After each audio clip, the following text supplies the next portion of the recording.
Subtle ways that men begin to control women, things that they do.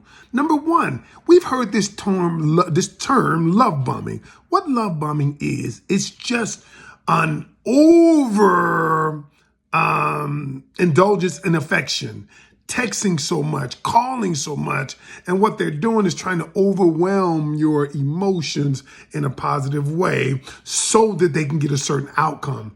And then what they do is number two, then they begin breadcrumbing you. I call it minimum waging you.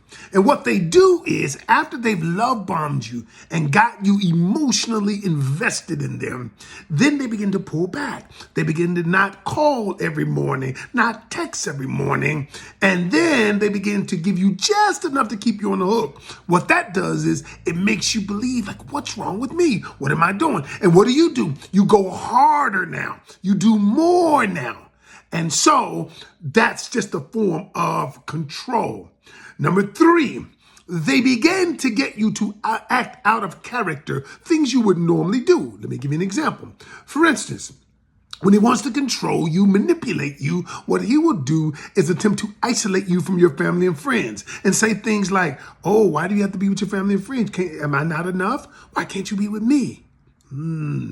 It's just an element to control you.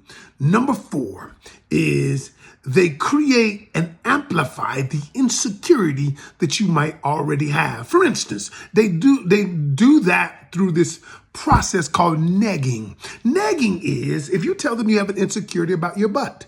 And so what he'll do is just start negging, say, well, your butt is a little droopy, or your butt is small, or you could get a BBL, but I don't know. And what they do is they neg you just a little bit, amplify the insecurity just a little bit. So now what happens is you subconsciously want their approval. And so whenever they don't give it to you, they take you down a notch and they feed the insecurity, and they're the one who has to undo what they've done.